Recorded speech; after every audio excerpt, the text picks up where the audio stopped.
Yeah. All right, here we go. All right, it's Halloween. God, I didn't make the red light. It's Halloween month, October, and I want to talk about horror. I want to talk about um, my opinions on horror. I have a real, not unique, controversial, whatever. That's what I'm talking about right now. My opinion on horror. I've been a horror fan since I was a child. My scariest horror movie is probably Jaws, in the sense that it actually changed my behavior. I don't like going in the ocean. I don't like snorkeling. I'm just very alert when I get in the water because of after seeing Jaws and now all this Shark Week nonsense. So anyway, I wrote this article and I came up with this thinking of called or this opinion where I said black writers should not read H.P. Lovecraft. And at the time, I was invited to be on a horror panel honoring H.P. Lovecraft. And, it's a couple of things. One, H.P. Lovecraft is known to be a racist. So let me just say that, okay? And in the definition of racist is, a person, not person, but in this context of the modern world, the Western world, they have a feeling of white superiority and a degrading opinion, a negative opinion of black people or things that are black. And H.P. Lovecraft practiced those beliefs, had those beliefs, and he wrote about it in some of his poems and his early writings.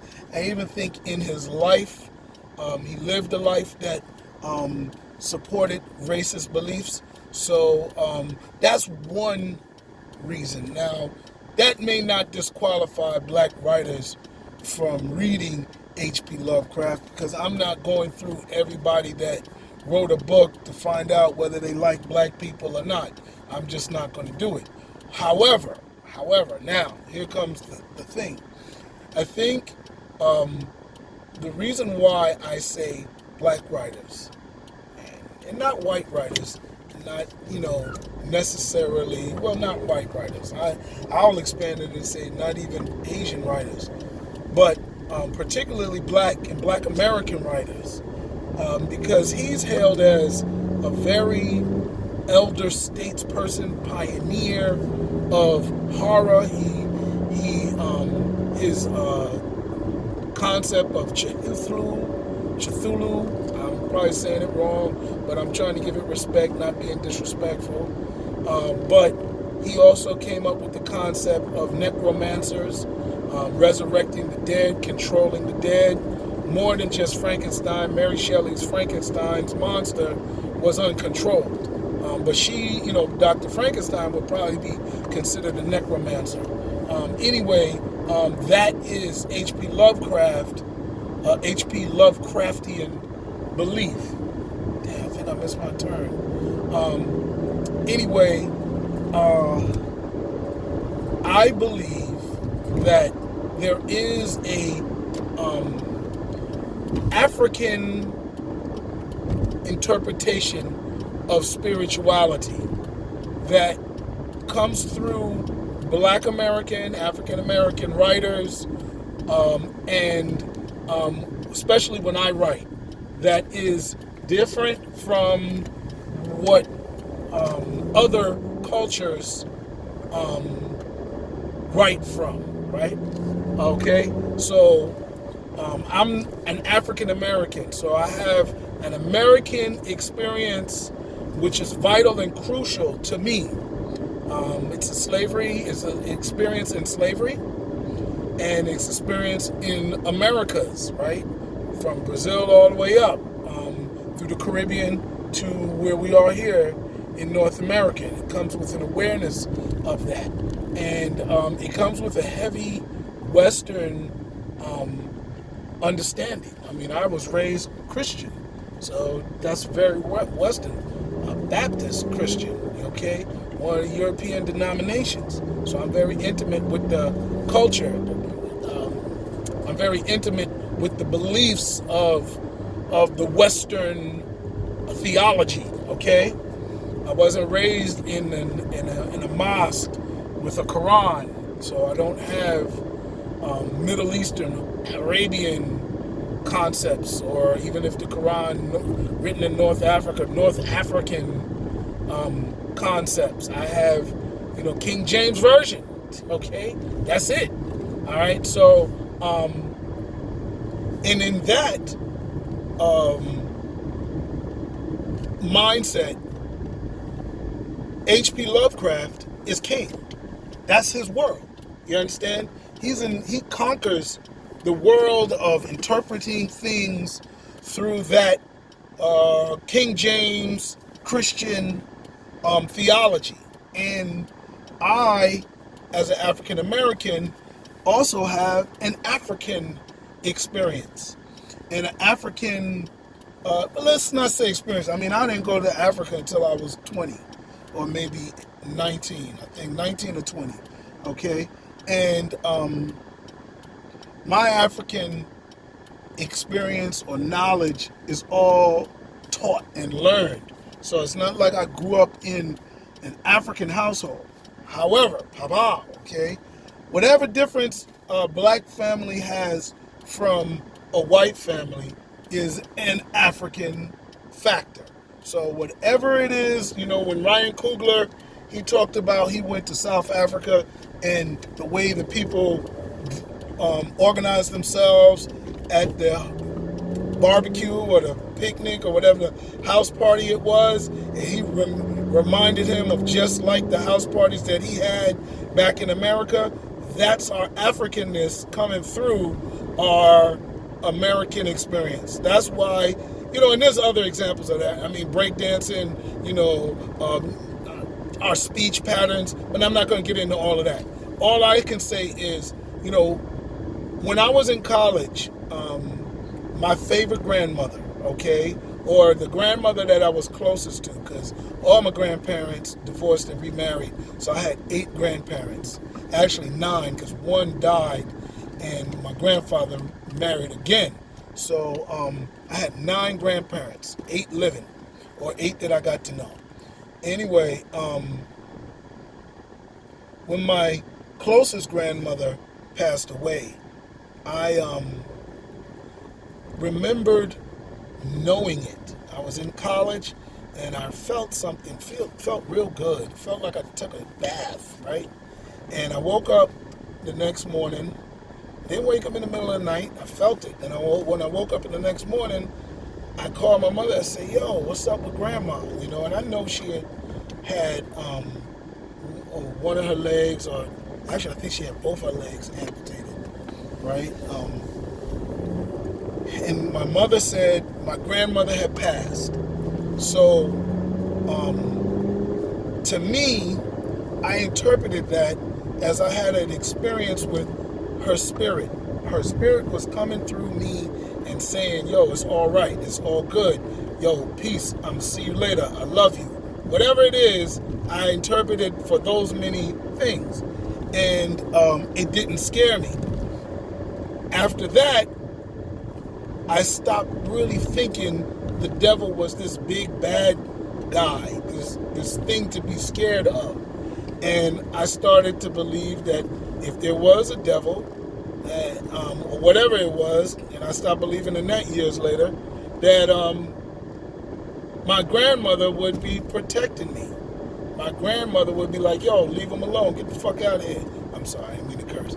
But, my grandmother would do that, you know what I'm saying? And not on some, wimpy female concept, just as strong as the devil, we talking spirit. So there's no masculinity, there's no gender to spirit. It's just spirit, right? So I had that concept. And to me, that is my mother and family members who, we used to always talk about religion. We always talk about a lot of things, and we modified Christianity.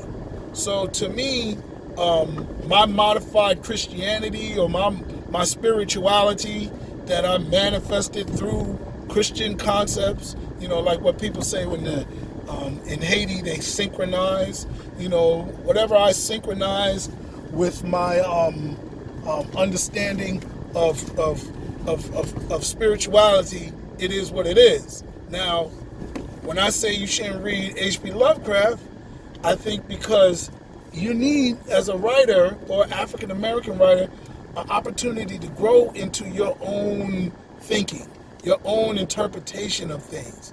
And, H.P. Lovecraft puts out such a strict theology that it will almost brainwash you. It will slow down your independent, speculative creativity that you need to have. Also, I think when I've read other African American writers, I've noticed some of the very same things. Even in the adorned beloved that is hailed in horror communities, Toni Morrison's Beloved, this character is not a devil. It is a ghost scorned that comes back with a vigilance. So I think, we're on to something. My case against Lovecraft is rooted in that. He has promoted this concept of the dead being synonymous with things bad. The dead being synonymous with evil. So much so that you see something dead, you think, oh shoot, it's coming to get you. You see something like a ghost spirit. You see something like a ghost spirit and oh shoot, ghost bad. Wait a minute. That's not the case. And so for African American writers, we need to write within those speculative parameters that we create ourselves. And I think something like a Lovecraftian parameters is not for us. Let that stay Western. Let that stay European. Let that stay him. And let's see what we do. I've written a variety of horror stories, okay? Most relevant is my story, It Happened on Negro Mountain. Negro Mountain is a real place, right? And in the story, I build on the Negro Mountain legend. On the mountain, you'll see plaques that says, the legend of Negro Mountain, escaped slaves came to Negro Mountain, set up a colony, and their leader, Nemesis, was killed in the process of defending the mountain. So now they named the mountain Negro to honor him. And it makes sense. Slaves wanted to get rid of their Toby names, whatever their owners and their kidnappers named them. And, he probably was perceived as a nemesis, a problem. He probably didn't like that name either. And other Africans that ran away with him knew that. So they probably just said, name it Negro Mountain. That's what we are. Let's just name it that.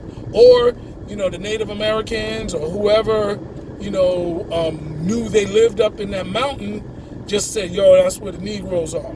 You know what I'm saying? Maybe they all got killed. Maybe they didn't survive. I don't know what happened to their tribe, right? Or their group. But whatever it was, they gave the mountain a nickname. You understand? So that became Negro Mountain. So that's the truth. That's the legend, the folklore, right? My story picks up and says that the spirit of this nemesis individual still protects the mountain. So he died protecting the mountain. So in the afterlife, that's what he's still going to do.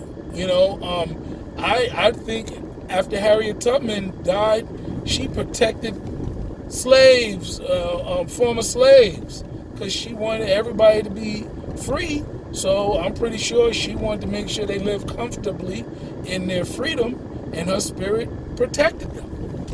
So that is an African concept. Forget the guardian angel. Guardian angel is some European angel just somewhere that's assigned to us. You know, our ancestors are not guardian angels. Our ancestors are our ancestors. And so for that, that's where I say break the parameters. You know, go into your African culture, read some books, talk to your family, talk to the people that live from the South, you know, where Black Americans come from, and go to those places. People are still living there. There's old people. Talk to them about spirituality. Talk to them about beliefs. Pick up some books. Learn about your own culture and make that your centerpiece in your horror. It's very scary, or it can be very scary. It may not be scary to many people, but it can be manipulated to evoke fear and different things. My last point will be, oh God, I'm running out of time because I don't want to go on too long. I'm going to do another one on horror and scaring black people. But until then, I'll stop. Check out my books. It Happened on Negro Mountain, Thug Angel, Rebirth of a Gargoyle, Rashida the Zombie Killer, and this last one that I just did called Horror Streets, which is a comic book collection of short stories. All right. Thank you. Talk to you later. Peace.